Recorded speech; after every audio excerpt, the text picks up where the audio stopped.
आप जिस दिन भी सनातन संस्कृति के 1% भी अपने मन में उतार लेंगे, आपको दुनिया के सामने नहीं झुकना पड़ेगा।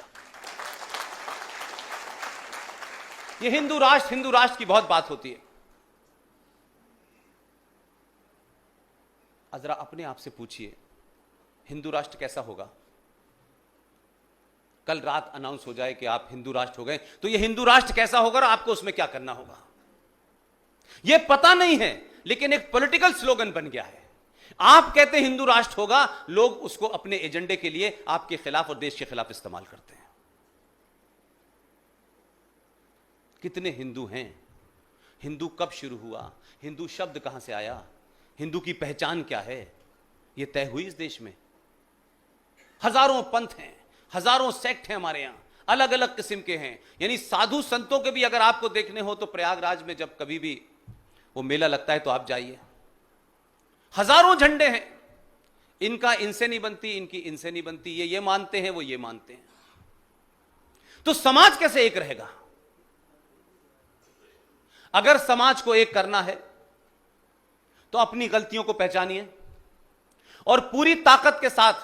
हो सकता है कि आज जब आप ये बात करें तो कुछ चंद लोग आपके साथ खड़े होंगे, लेकिन विजय आखिर में आप ही की होगी।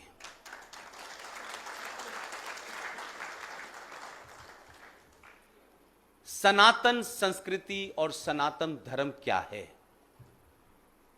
इसको कभी सोचा आपने? हम रूटीन में बहुत सारे काम कर रहे हैं, लेकिन हमने उसे हिंदुत्व का जामा पहना दिया है और सुबह से लेकर शाम कुछ बातों को बोलते भी हैं, लेकिन बोध नहीं है कि हम क्या कह रहे हैं। हमारे यहां किसी की भी मृत्यु हो जाती है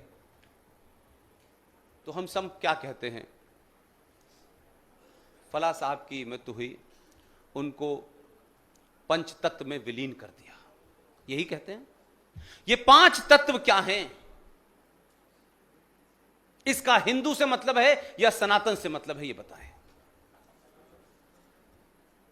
सनातन में कहीं नहीं लिखा है घंटा बजाइए, मंत्र पढ़िए, कहीं नहीं लिखा है।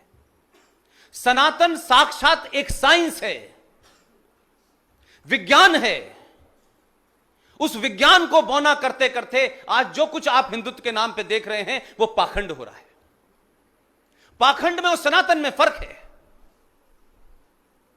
इसलिए आपके यहां जिन 5 तत्वों की बात की जाती है उसी को जीवित रहते हुए पूजते हैं आप। और हमेशा सभ्यताएं जब आगे बढ़ती हैं तो कुछ ऐसे नैरेटिव्स को आगे लाया जाता है जिसके माध्यम से बहुत कॉम्प्लेक्स बात को आसान कर दिया जाए। लिहाजा आपसे कहा गया कि नदी में जो पानी बहता है, आपके देश में कोई नदी ऐसी नहीं है जिसका भावनात्मक लगाव के लिए उसका कोई नाम न रखा गया हो। कोई सरस्वती नदी है, कोई गंगा नदी है, कोई कावेरी है।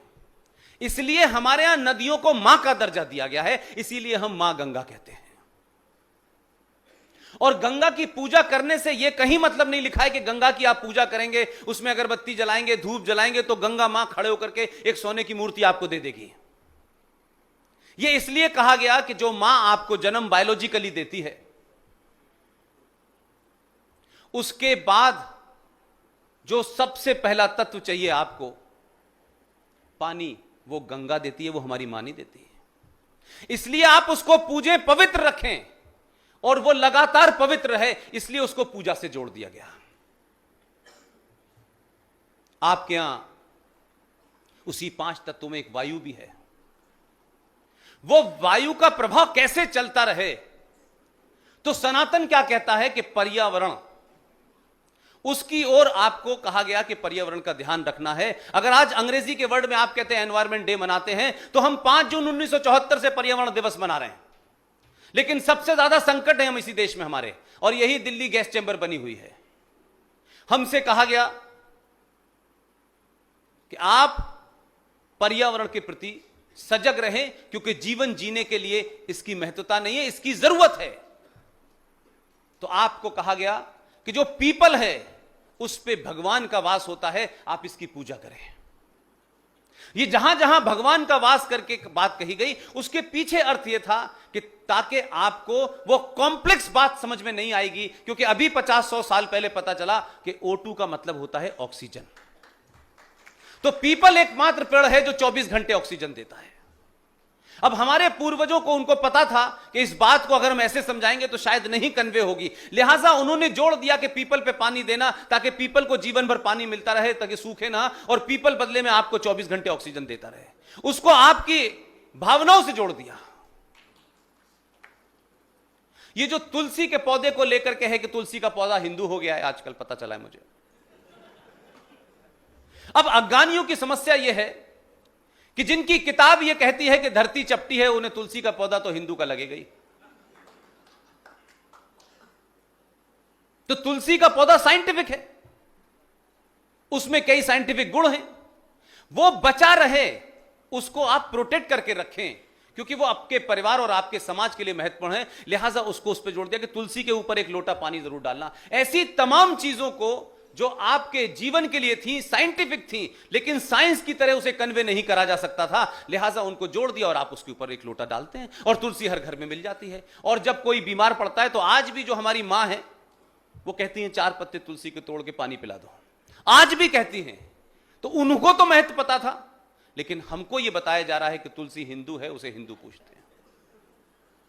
गाय के महत्व के बारे में आज बहुत चर्चा हो रही है, तो गाय के बारे में बहुत सारी बातें हैं। आप सोचें कि आप सुबह सुबह सूरज के ऊपर लोटा पानी क्यों चढ़ाते हैं। यह बात अलग है कि इस पाखंड के चलते आपने लोटा चढ़ाने, पानी चढ़ाने की जो विधि थी वो भी गलत तरीके से अपना ली है। और जिस तरीके से पानी चढ़ाना चाहिए, जिस वक्त चढ़ाना चाहिए, आप गए, आपने आंख बंद करी, लोटा चढ़ा दिया। आप कन्याकुमारी से लेकर के कामाख्या तक चले जाएं, बहुत सारे धार्मिक लोग यहां हैं, किसी भी साधु संत के आश्रम में चले जाएं, आपको हर मंदिर में उस मंदिर की महत्वता क्या है, वहां देवी की महत्वता क्या है, यह एक अलग विषय है, लेकिन हर मंदिर में लोटा आपको तांबे का मिलेगा।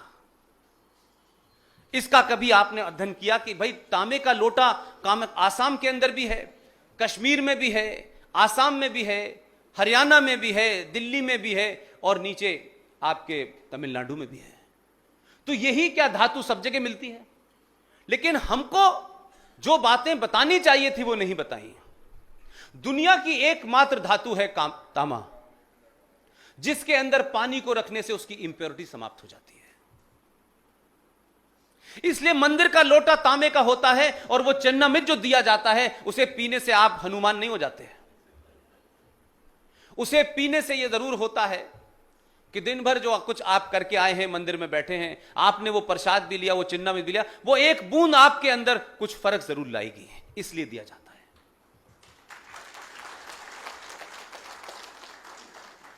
और सुबह सुबह जब उसी तांबे के लोटे से आप सूरज के सामने जो क्योंकि रात भर जो पेड़ होते हैं वो बहुत अनकंफर्टेबल होते हैं, क्योंकि रात भर वो ऑक्सीजन नहीं देते हैं, कार्बन डाइऑक्साइड देते हैं, जो आपके स्वास्थ्य के लिए ठीक नहीं है। इसीलिए पुराने जमाने में भी कहते थे कि पेड़ के नीचे नहीं सोना चाहिए, इसीलिए कहते थे। लिहाजा जब सुबह सुबह जब सूरज की पहली किरण निकलती है, उस वक्त जिस मात्रा में, जिस प्योरीफाई तरीके से, सबसे ज्यादा प्योरेस्ट फॉर्म सुबह सुबह की जो पौ जब फटती है सूरज की, उस वक्त ऑक्सीजन का फ्लो बहुत हाई होता है और बहुत प्योर होती है। उसी वक्त हमारे शास्त्रों के हिसाब से, सनातन के हिसाब से, उसी वक्त आप नहा करके सूरज की तरफ देखते हुए और लोटे से जल चढ़ाते हैं। लोटे से जो रेज गिरती है, उस रेज में से जो आपके पानी से होती है, आपकी आंख में जाती है, उसमें तमाम विकृतियां साफ हो जाती हैं।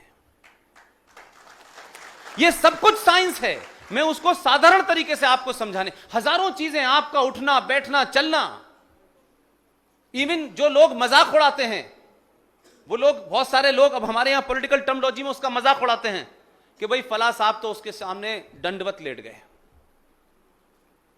दंडवत लेटने का मतलब नहीं है कि ज्यादा बड़े चाटुकार हैं आप, ये कतई नहीं है। साइंस पढ़िए, दंडवत प्रणाम करने से रीढ़ की हड्डी ठीक रहती है। मैं नहीं कह रहा, सब साइंस में प्रूफ है। ये ज्यादा पढ़ने की जरूरत है आपको बाकी कुछ और पढ़ने के, क्योंकि आपने तमाम वो चीजें छोड़ दी हैं और आप ही के यहां से सारा ज्ञान दुनिया में गया, वो यहां से लोग लेके गए और बाद में अब हमें बताया जा रहा है, कुछ अंग्रेज कह रहे हैं कि ऑर्गेनिक फूड खाना चाहिए।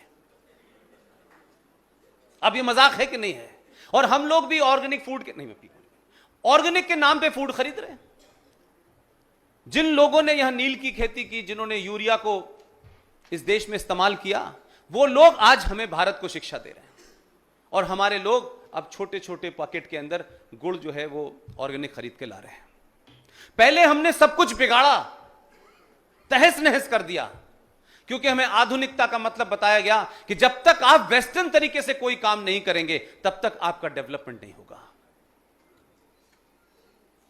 4 दिन पुरानी बासी रोटी खाइए, उस पर कुछ क्रीम लगा दीजिए, उसे पिज्जा कहते हैं।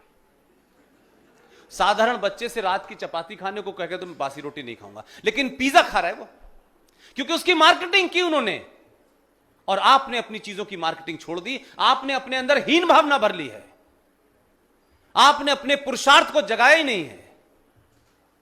किसी एक आदमी की हत्या गलती से हो जाए, जानबूझ के हो जाए, वो पुरुषार्थ नहीं है। आपने इतने सालों में कभी हथियार नहीं उठाया।